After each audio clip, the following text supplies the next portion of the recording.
ఈరోజు మన అక్క చికెను పచ్చిపులుసు నిన్న మనం చేసి తోటలకేనా మళ్ళా తోటలకు పోయి తిన్నాం. ఈరోజు తోటకే పోవాలి. ఇంటికాడ ఏంటి మనకు ఈరోజు అయితే తొందరగా వెళ్తున్నాం తోటలకి.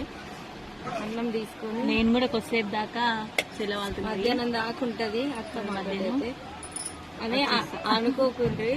రేపు కూడా ఉంటుంది. అమ్మో రేపు ఉండండి. ఇక మనది నిన్నటిది పచ్చిపులుసు ఇంత ఉంది.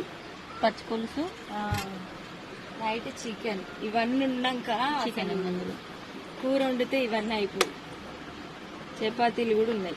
ఈరోజు ఆల్రెడీ చపాతీలు తిన్నాం. అస్సలు ఆకలి అయితే లేదు. ఇంతవరకు అయితే తీసుకుని అయితే మేము తోటలకి అయితే పోతాం. మరి ఇక బాక్స్ తొందరగా పెట్టుగా లేట్ అవుతుంది. ఎండ బాగా కొడుతుంది అక్క. ఓకేనా మరి బాయ్ బాయ్ ఫ్రెండ్స్.